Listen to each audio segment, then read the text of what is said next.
The first light of dawn filtered through the small window in Marlon Davis's modest home, casting a gentle glow over the room. The living room, cozy yet worn, bore the traces of family life, the marks on the floor from Jamal's little toy cars, faded pictures on the walls showing Marlin in his military uniform, and Angela and Jamal grinning by his side, faces full of pride and joy. These relics of their past were reminders of the family's journey, of sacrifices made and dreams pursued, even if life had given them more challenges than comforts. Marlin rose quietly, careful not to disturb Angela, who was still sleeping upstairs. A light sleeper, Angela had held the family together during his military deployments, keeping their lives steady even when he had to be away. He knew she deserved every minute of rest she could get. Slipping into the familiar rhythm of his morning, Marlin went about his routine in silence, a habit, or perhaps a form of respect for the peace he cherished in these early hours. In the kitchen, he set up the coffee machine, letting the rich aroma of brewing coffee fill the space. He took a moment to close his eyes, breathing it in, allowing himself a rare moment of stillness. His mornings as a school bus driver weren't nearly as physically demanding as his years in the military, yet they carried their own significance. Every morning, he thought of the kids he'd soon be driving, kids who reminded him of himself when he was young, growing up in a neighborhood where life was an uphill climb. Every day an act of survival and resilience. Marlin had found a quiet pride in the role he played in their lives. It wasn't just about driving.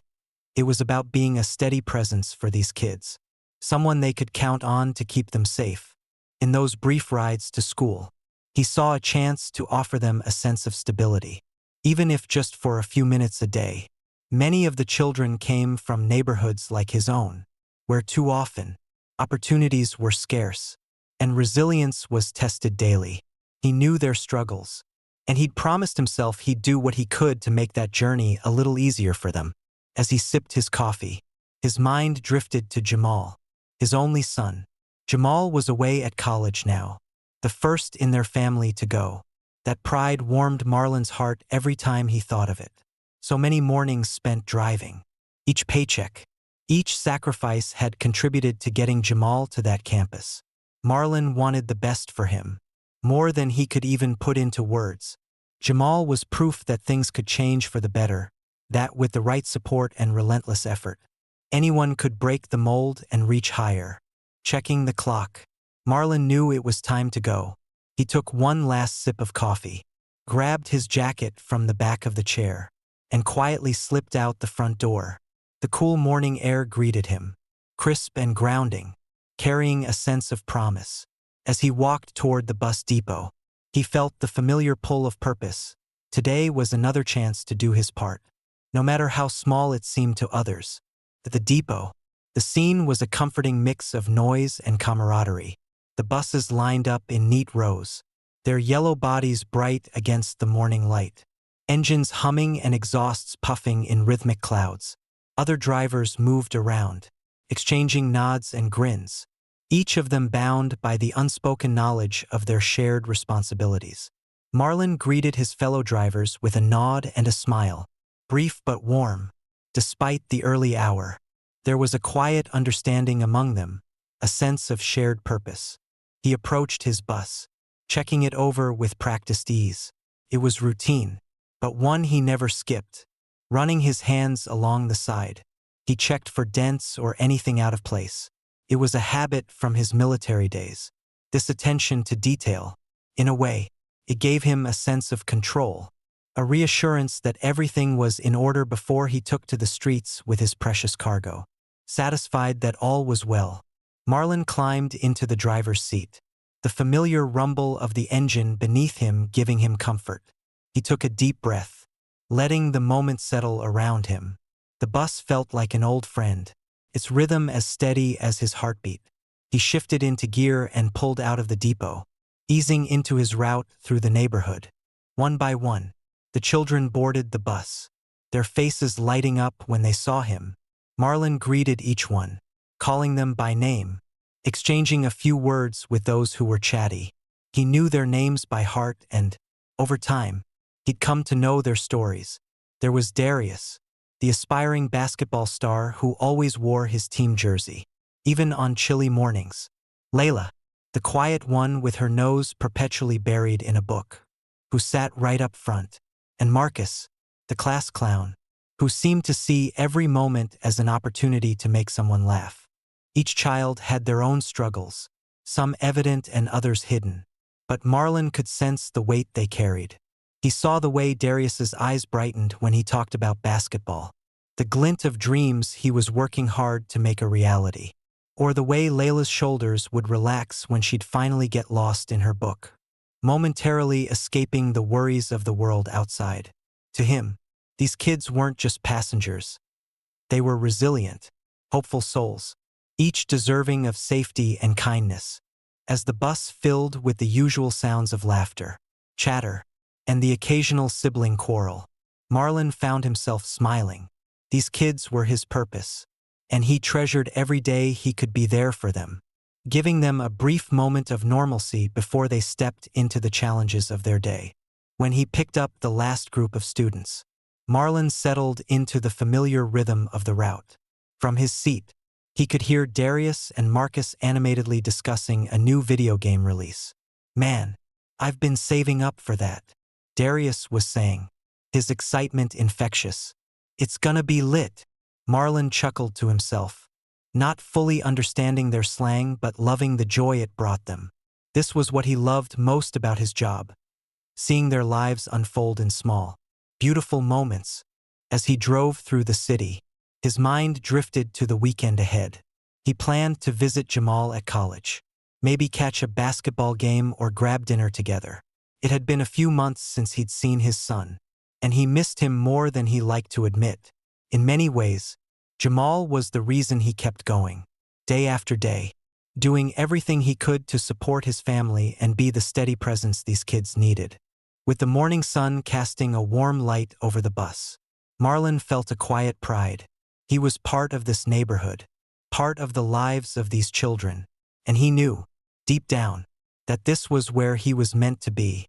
Today seemed like it would be just another regular day, but Marlin would give it his all, just as he always did, ready to protect and guide his passengers on their journey, no matter what lay ahead.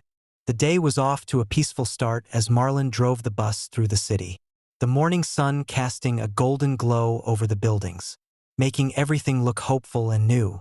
The bus was alive with the usual sounds, Darius discussing his basketball practice, Layla's quiet page-turning, and Marcus cracking jokes in the back. Much to the delight of his friends, Marlin felt a sense of warmth and pride. Each child had their own quirks, their own dreams, and he was there to see it all unfold, if only for a brief ride each day.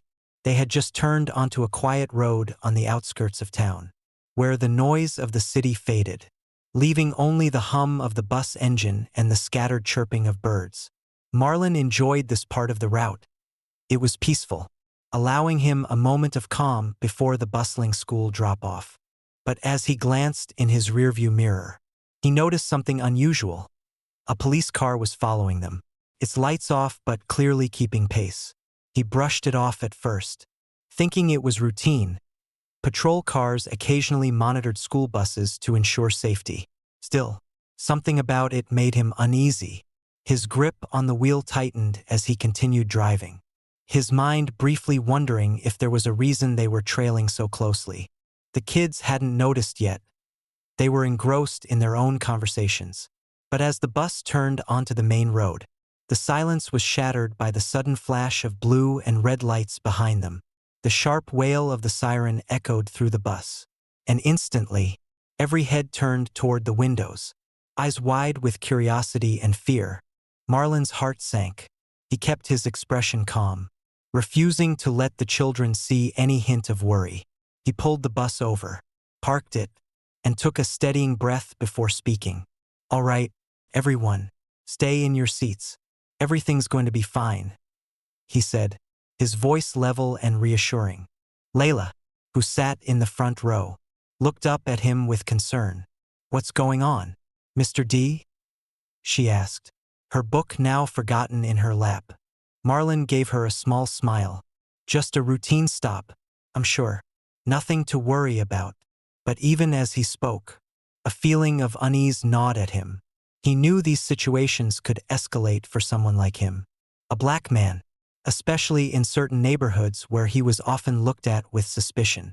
He was no stranger to being pulled over or questioned. But this time felt different. This time, his students were watching. Through the rearview mirror, he could see the officers approaching. There were two of them, both white, one tall with a buzz cut, the other shorter with a thick mustache. Their faces were set in expressions that Marlin knew all too well. Stern, suspicious, the kind of look that told him they had already made up their minds about him. The tall officer rapped on the driver's side window with more force than necessary. Marlin rolled it down and looked up at him, meeting his gaze with calm patience. "Driver's license and registration," the officer demanded, his tone sharp and unfriendly. Marlin kept his movements slow and deliberate, reaching into his pocket for his wallet, then handing over his license and the bus's registration. He hoped they'd just check the paperwork, see that everything was in order, and leave. But the officer didn't move on. Instead, he stood there, flipping through the documents, his frown deepening as he studied them. "What seems to be the problem, officer?" Marlin asked politely, keeping his voice steady, but his patience was wearing thin. A familiar frustration simmering beneath his calm exterior. The shorter officer, the one with the mustache, took a step closer, his eyes narrowing as he looked into the bus, scanning the faces of the children. "Step out of the vehicle," the tall officer ordered, his tone leaving no room for negotiation. Marlin's heart sank further. He could feel the children's eyes on him, their innocent, wide-eyed gazes waiting, watching every move. He wanted nothing more than to protect them from seeing this, from witnessing him being treated this way. He knew how these moments could change a young mind, how seeing someone they trusted and looked up to being treated as a suspect could leave a lasting scar. He took a breath, forcing himself to stay calm, and asked, "Can I ask what this is about?" The tall officer's expression hardened. "Step out of the vehicle," he repeated, louder this time, his voice carrying a harsh edge. Marlin hesitated only for a second before he unbuckled his seatbelt and carefully opened the door. As he stepped out, the officer motioned for him to move toward the front of the bus, away from the children's line of sight. But Marlin knew they were still watching, some with their phones raised, recording the entire ordeal. "Hands on the hood," the officer barked, his voice slicing through the quiet morning. Marlin obeyed, placing his hands on the cold metal of the bus's hood. He kept his posture relaxed, trying to remain composed, even as frustration and anger simmered just below the surface. He hadn't done anything wrong. He wasn't speeding, hadn't broken any traffic laws. This was supposed to be just another day, a routine morning. But here he was, facing this humiliating display, with his students as the audience. Behind him, he could hear the shorter officer addressing the kids, his voice loud and authoritative. "Everyone stay in your seats. This is a routine check." But Marlin knew better. This wasn't routine, this was something else. Something darker, rooted in assumptions and prejudice. He had felt it too many times before, and the bitter familiarity of it stung. The tall officer stood close behind him, his breath audible, while the mustached officer leaned casually against the bus, a notebook in hand, scribbling something down with exaggerated slowness. "You driving this bus legally, huh?" the mustached officer asked, his voice dripping with sarcasm. "You don't exactly look the part." Marlin swallowed hard, pushing down the anger that was building in his throat. He spoke quietly, but with a firm edge to his voice. "I've got the paperwork. Everything's in order." But the officer didn't even glance at the documents. Instead, he gave a mocking chuckle. "Yeah, well, we've seen enough fake licenses to know when something's fishy." From inside the bus, he could hear the children murmuring to each other. Darius, who usually kept things lighthearted, sounded uncharacteristically serious. They're treating him like a criminal for no reason, he whispered, loud enough for Marlin to catch. Unable to help himself, Marlin turned slightly, just enough to see Darius in the window, his expression fierce and defiant. Quiet, Darius, Marlin called softly, hoping to keep him calm. The last thing he wanted was for one of the kids to get involved, to put themselves at risk. But it was too late. The tall officer heard Darius's comment and whipped his head toward the bus. He marched up to the door and yanked it open, shouting, "Everyone stay in your seats. No one moves. You hear me?" The kids froze, wide-eyed, some with phones still in hand. The officer's gaze swept over them, landing on Darius, who held his phone defiantly, refusing to put it down. "Put that phone away," the officer barked, his voice cold and unyielding. But Darius shook his head. "Nah, man. We're recording. We got every right." His voice was steady, but Marlin could see the fire in his eyes, the determination to stand up for something he knew was wrong. The officer started to climb onto the bus, anger flaring in his face, but Marlin quickly stepped in between them, blocking his path. "That's enough," Marlin said, his voice carrying a firmness that stopped the officer in his tracks. "They're just kids. This isn't necessary." The officer glared at him, then glanced back at his partner, clearly irritated at being challenged. But Marlin held his ground, his gaze unwavering. Finally, the shorter officer muttered something under his breath, then spoke up. "Let's wrap this up before things get out of hand." With a final look of disdain, the officers stepped back, muttering to each other as they returned to their car.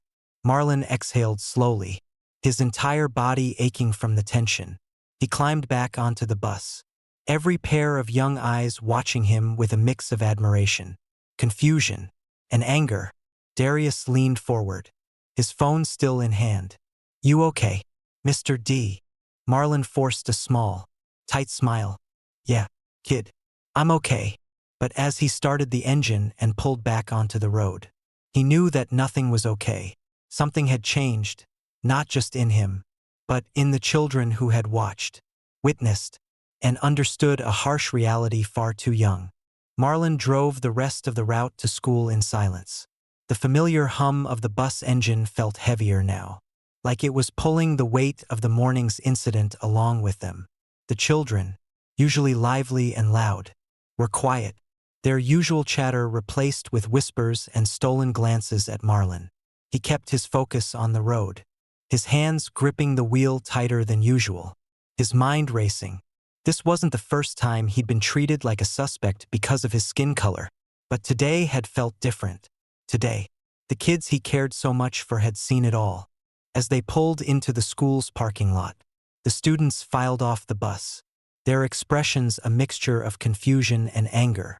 Darius was the last to leave, lingering for a moment at the front of the bus, his face tense.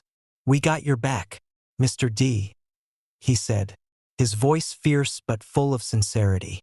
In his hand, he held his phone, where the footage he'd recorded sat waiting. Marlin managed a grateful nod, even though a part of him wished the boy hadn't captured it. He knew the video would spread, that people would see it, and he worried about what it might bring. The last thing he wanted was to be thrust into the spotlight. But as Darius walked away, Marlin felt a flicker of pride in him, a young man who wasn't willing to back down, who stood up for what he knew was right. Maybe it was time for people to see the truth. Once the last child had left the bus, Marlin exhaled a deep, shuddering breath, letting his shoulders relax for the first time since the officers had pulled him over. His mind was buzzing with questions, frustration, and a touch of fear. Was this just going to be another story swept under the rug? Another case of routine procedure? He hated that phrase. There was nothing routine about what had happened. He stepped off the bus, his legs feeling strangely heavy, and headed to the driver's lounge. He barely noticed the hum of the other drivers' conversations or the clinking of coffee mugs. Taking a seat at an empty table, Marlin sat alone, staring at his hands. His phone buzzed in his pocket, but he ignored it at first. thinking it was just his wife, Angela, checking in on him. He'd tell her about the incident later, after he'd gathered his thoughts. But the buzzing didn't stop.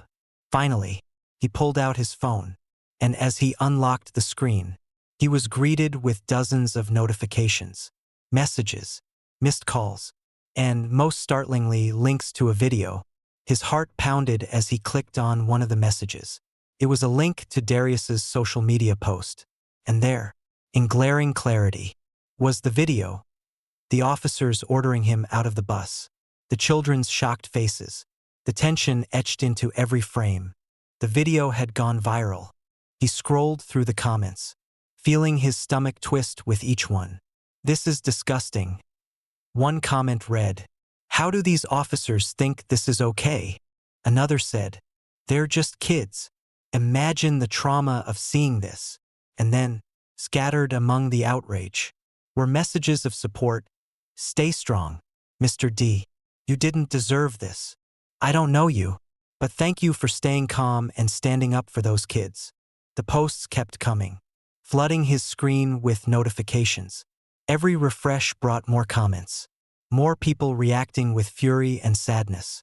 Some comments were from people he knew, parents of his students, neighbors from the community, and others were from strangers who had seen the video and felt compelled to speak up. Marlin's heart was racing, but a sense of purpose began to stir within him. Maybe, just maybe, this could be more than just another painful memory. Perhaps this could be a chance for change. Suddenly, his phone buzzed with an incoming call from Angela. He hesitated, unsure of what to say, but he knew he couldn't avoid her forever.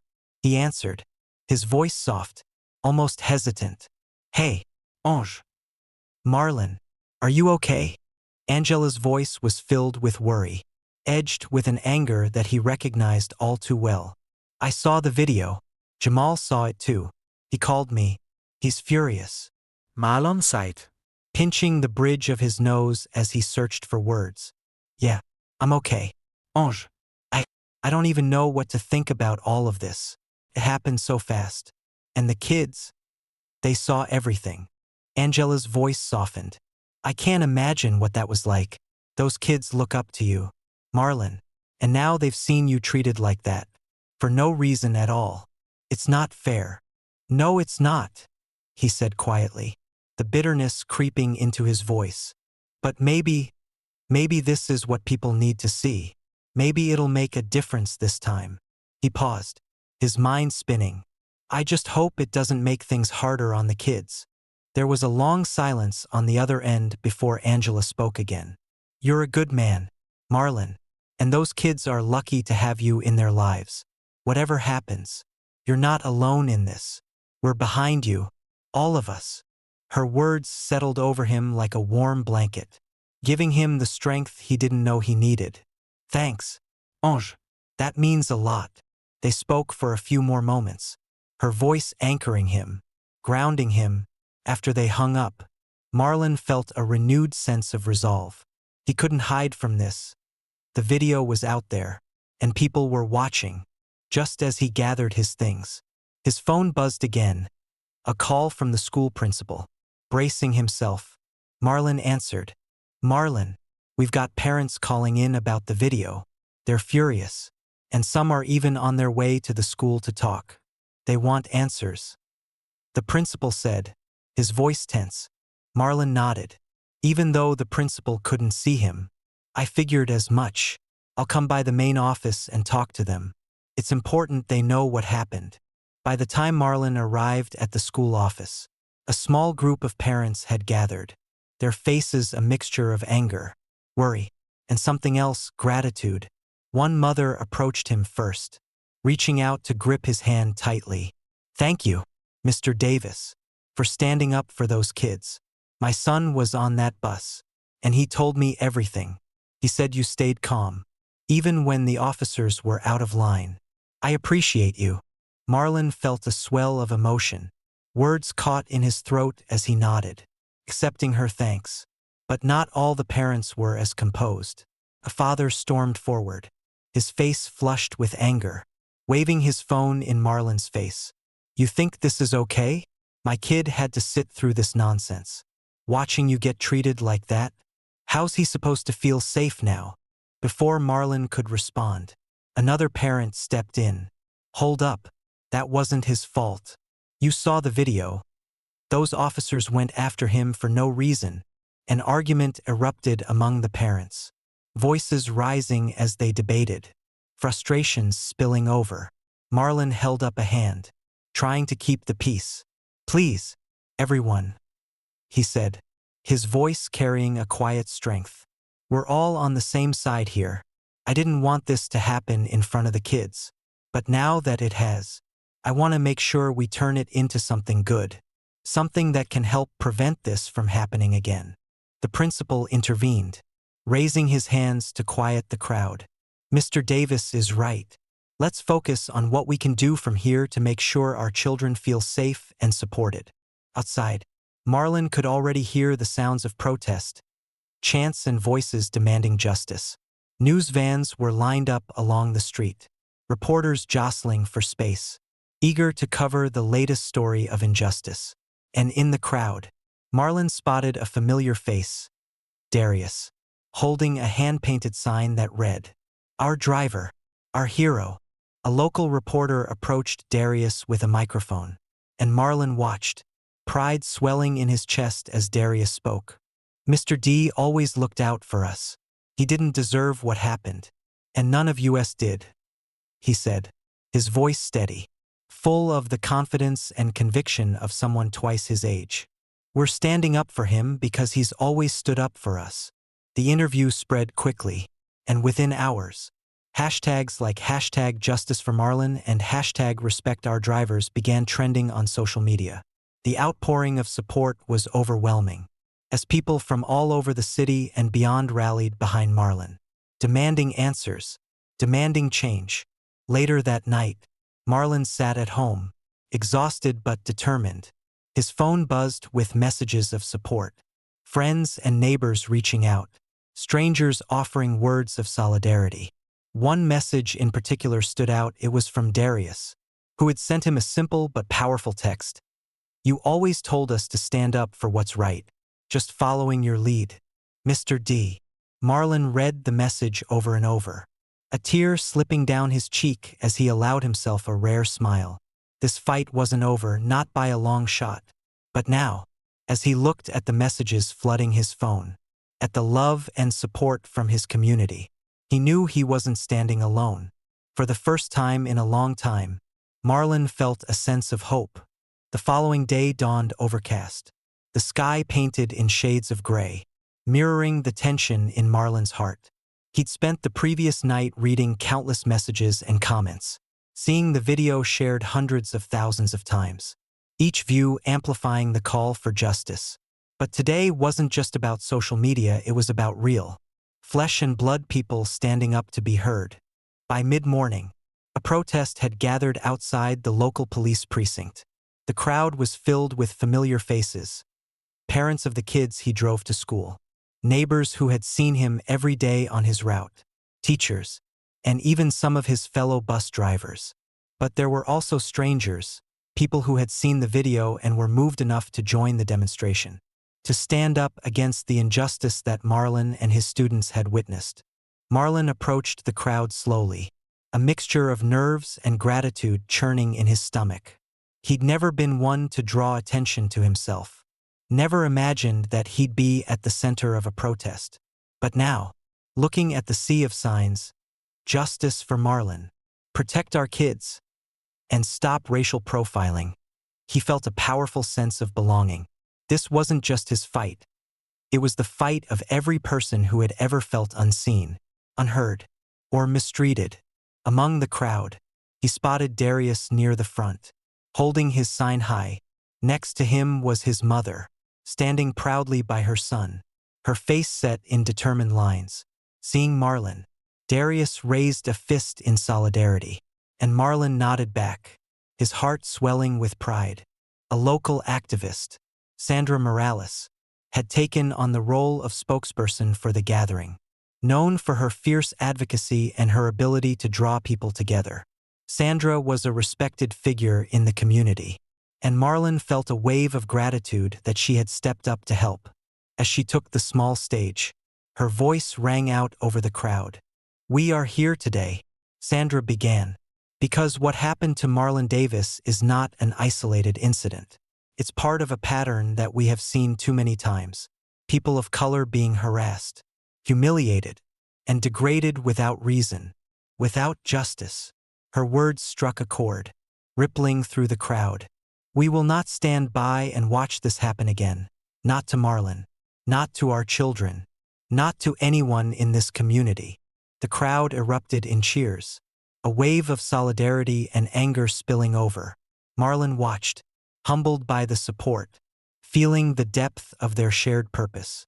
He knew, in that moment, that this wasn't just a protest. It was a movement. Parents took turns speaking, each one sharing how much Marlin meant to them and their children. A mother named Patricia, whose daughter Layla always sat at the front of Marlin's bus, stepped up, her voice trembling with emotion. "My daughter was on that bus," Patricia began, gripping the microphone tightly. "She came home yesterday, and she was different. She was shaken. My daughter has always been quiet, a bit shy, but she told me, 'Mom, I felt like they saw Mr. D as less than human.'" Patricia's voice wavered, and she took a deep breath, steadying herself. No child should have to witness that. No child should have to see someone they trust being treated like a criminal. Another parent, a father named Thomas, spoke next, his tone both angry and compassionate. "My son Marcus, he's the class clown. You all know him," he said, drawing a few chuckles from those who recognized Marcus's antics. "But when he came home yesterday, he was deadly serious. He told me, 'Dad, they didn't respect Mr. D.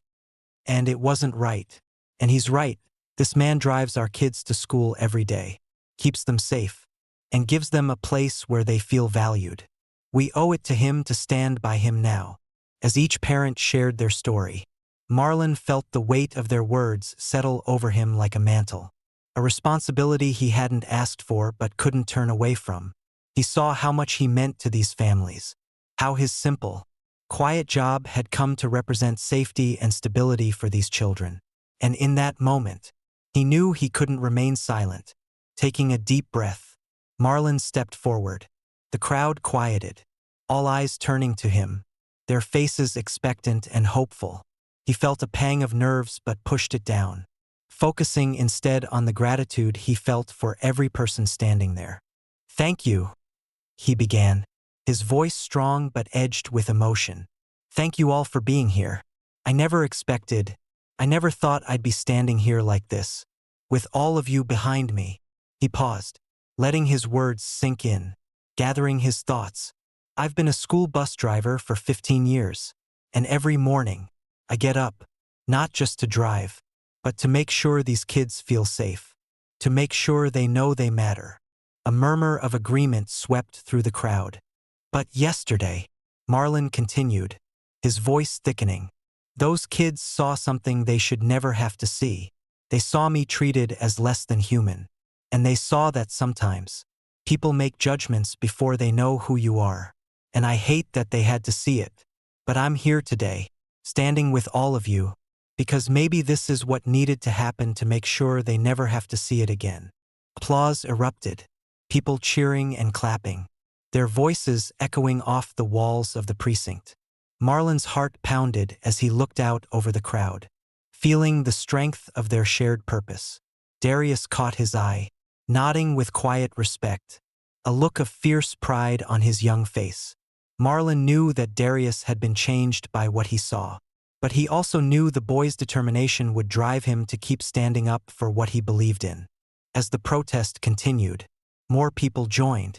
The crowd grew larger, signs waving high in the air, each one a call for justice, for change. News reporters moved through the throng, interviewing parents, students, and community members. When they approached Marlin, he hesitated at first, unsure if he wanted to speak to the cameras. But then he thought of the children. He thought of his son, Jamal, who was watching all of this unfold from his college dorm. Facing the camera, Marlin spoke with quiet conviction. This isn't just about me. It's about every child who had to see that. Every person who's ever been treated unfairly just because of how they look. We're not asking for special treatment. We're just asking for respect. For dignity. His words spread quickly, amplified by the news and social media, reaching people far beyond the boundaries of his neighborhood. Comments flooded in from people all over the country, many sharing their own stories, their own experiences of injustice. The movement grew, fueled by the collective power of those who had been unseen, unheard, but now found a voice.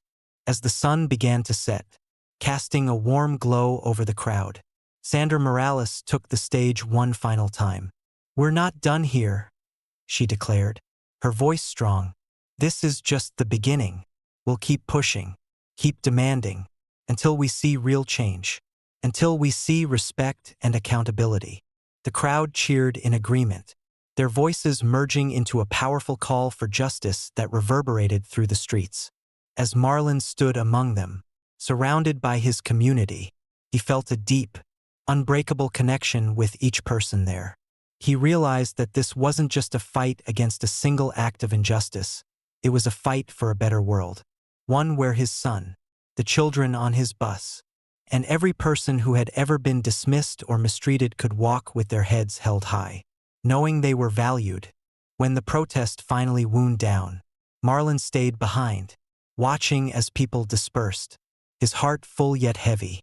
Angela joined him, taking his hand in hers, her face a mixture of pride and worry.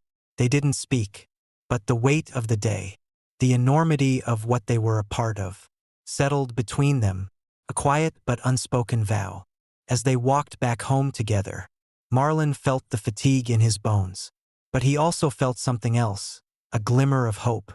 He knew that the road ahead would be hard, that change wouldn't come easy, but today had proven something he'd always believed, that standing together, united by purpose and compassion, was the only way forward.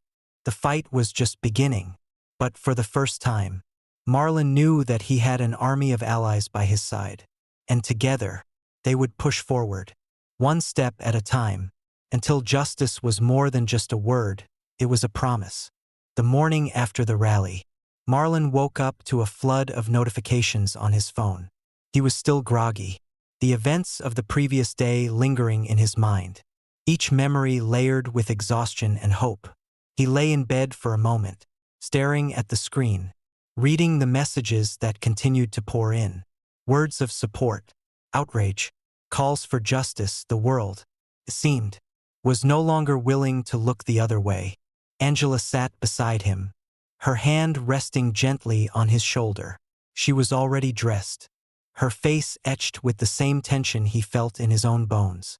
"Marlin," she began softly, "you're not alone in this. Everyone saw what happened. It's time they give us answers." Marlin nodded, bracing himself. Today, he was scheduled to meet with the school principal, who had been dealing with parents' concerns nonstop. But just as he got up, a call came through. It was the police chief. For a moment, Marlin considered letting it go to voicemail, but he knew he couldn't avoid this conversation forever.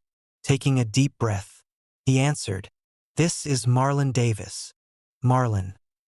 The chief's voice was formal but edged with something else, something that might have been regret. "I wanted to talk to you personally.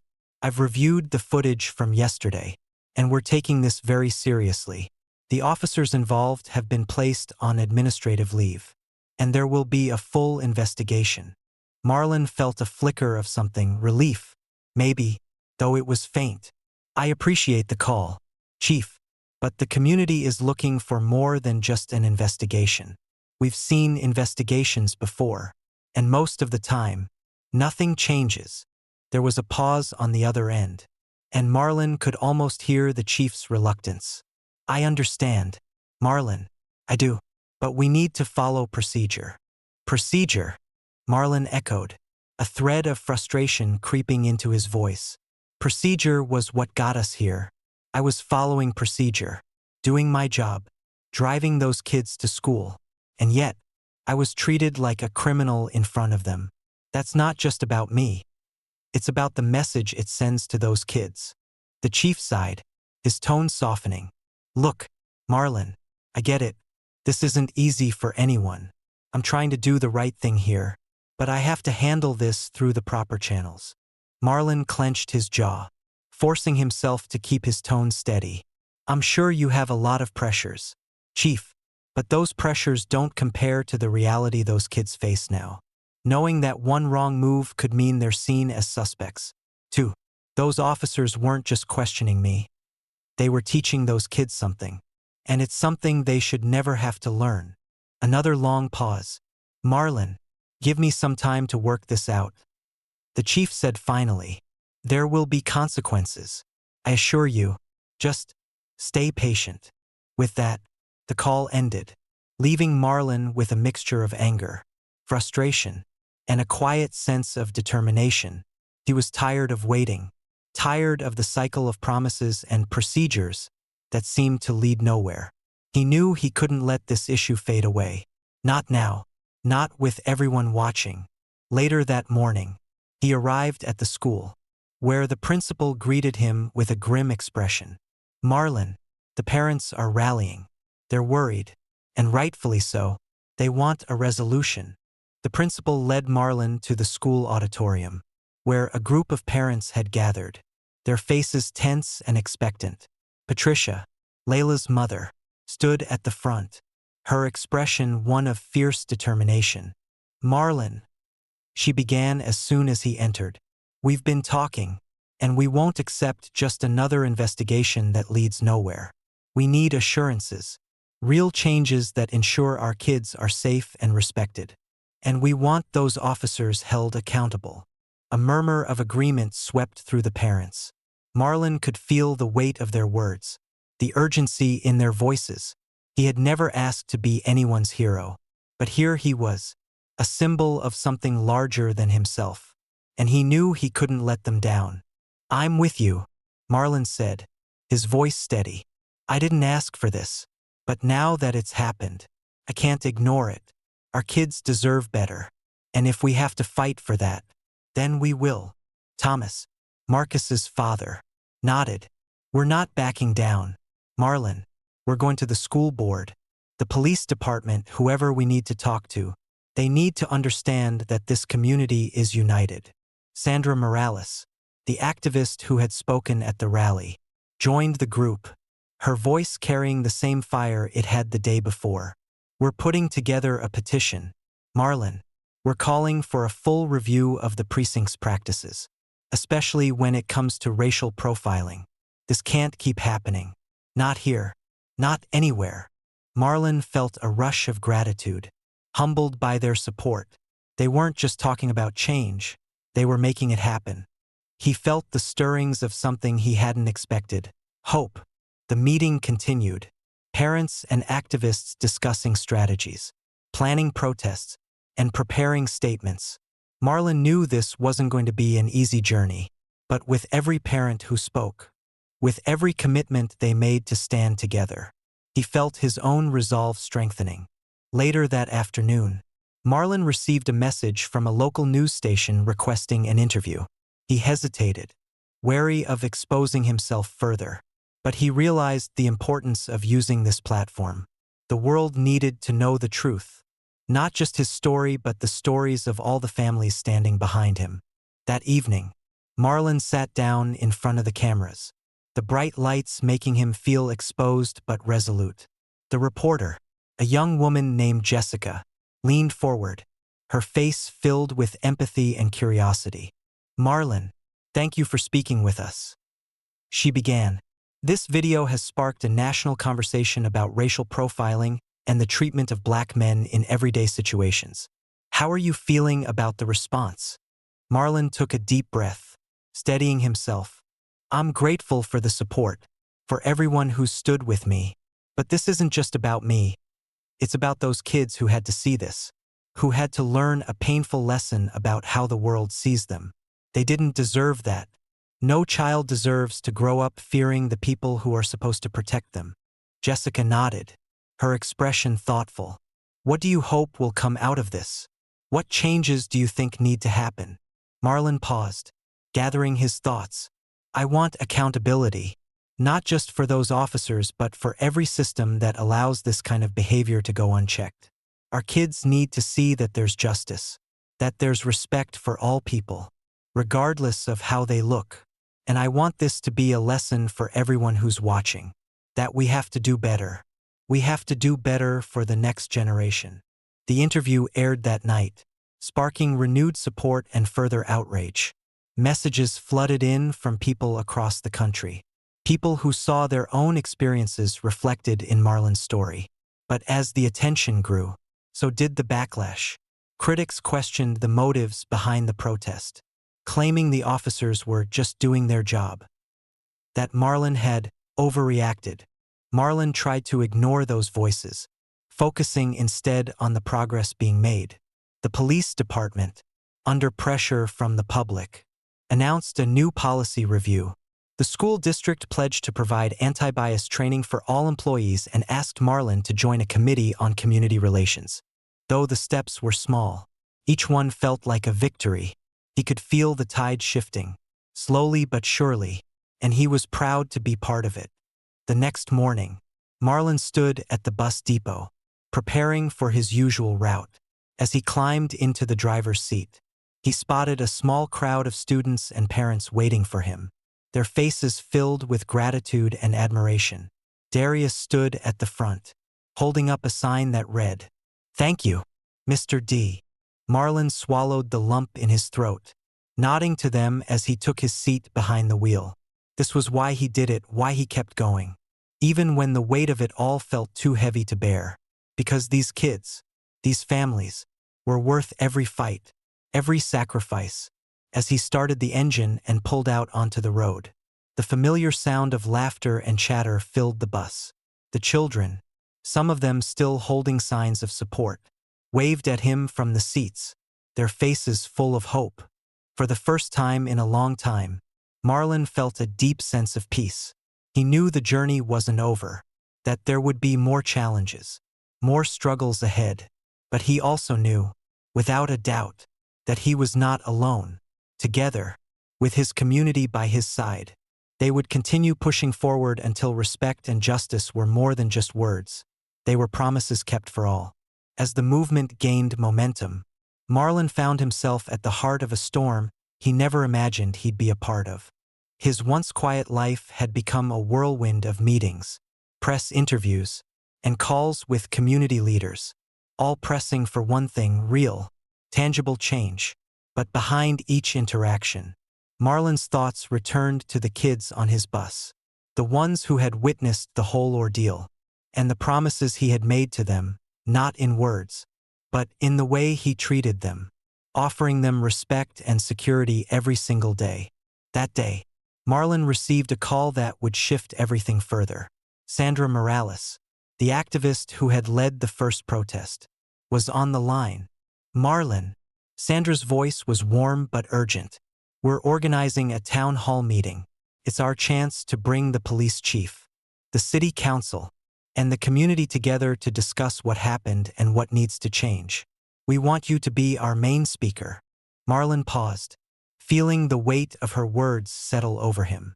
Speaking at the rally had been one thing, a spontaneous moment of raw emotion, but a town hall meeting would put him in the spotlight, in a way he hadn't anticipated. Still, he couldn't ignore the importance of the event. It was an opportunity to speak for himself, his students, and everyone in his community who had ever felt mistreated or unseen. "Are you sure I'm the right person for this?" he asked, his voice hesitant. "I'm just a bus driver. I'm not a politician or a lawyer. I don't even know what I'd say." Sandra's tone softened. "That's exactly why it has to be you, Marlin. People trust you. They've seen the way you treat their children, the respect and kindness you give them. You speak from the heart. And that's more powerful than any speech a politician could give. They need to hear this from you." After a long pause, Marlin agreed. "All right, I'll do it." The town hall was scheduled for the following Friday evening at the local community center. The days leading up to it were filled with tension and anticipation. Marlin tried to go about his usual routine, driving the kids to school, exchanging friendly nods with fellow drivers, and making sure each child felt safe and welcomed on his bus. But in the back of his mind, he was constantly preparing, rehearsing what he wanted to say. The night of the town hall arrived sooner than he expected. Angela joined him, holding his hand tightly as they walked into the crowded community center. The room was filled with people from all walks of life: parents, teachers, students, community activists, and even some local business owners. The police chief sat near the front, looking tense, flanked by a few officers. Marlin felt his stomach churn, but Angela squeezed his hand, grounding him. As Sandra introduced him, Marlin took a deep breath and stepped up to the podium, feeling the weight of hundreds of eyes on him. For a moment, he felt the urge to turn away, to retreat to the quiet comfort of his bus, his routine. But as he looked out over the crowd, he saw familiar faces: Darius, Layla, Marcus, their parents, their teachers, all looking to him with hope. He realized that he owed it to them to stand up and speak. Clearing his throat, Marlin began. "Good evening, everyone," he said, his voice steady but filled with emotion. "I never expected to be standing here. I'm a school bus driver. My job, the job I love, is to make sure your kids get to school safely every day. I don't have a title or any special power, but I care about each and every one of those kids. I know them by name. I know their dreams, their struggles, and I see their potential." He paused, gathering his thoughts, letting the silence hang before continuing. "But last week, something happened.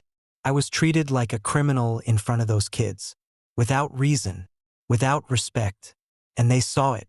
They saw me being questioned, humiliated, and judged because of the color of my skin. And that moment has changed them. I see it in their faces every morning. Some of them have become quieter, more serious. They understand things now that no child should have to understand." Marlin's voice grew stronger, steadier. "Those officers didn't just pull me over. They taught those kids a lesson. And it was a lesson in fear, in suspicion. It was a lesson that, no matter how good you are, you're always just one wrong glance or one wrong stop away from being seen as less than human. That's not a lesson I want them to learn. I want them to know they're valued, that they're respected, and that they have a community that stands up for them."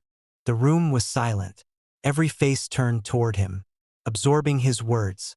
"I'm here tonight because I believe we can do better," Marlin continued, glancing at the police chief. "We need accountability, not just for me, but for every person in this community who has ever felt the sting of being treated as other. We need to teach our children that they are worth more than a glance, more than a snap judgment. They are worth every bit of respect and dignity that each one of us wants for ourselves." Marlin took a deep breath, feeling the weight of his words settle over the room.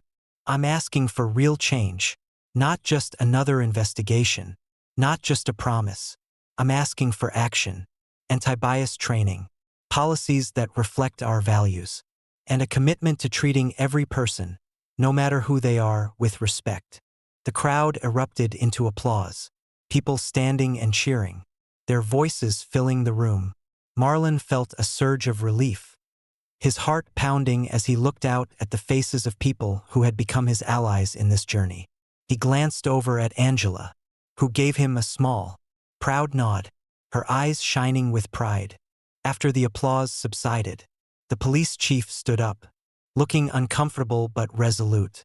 He stepped forward, clearing his throat, and faced the crowd.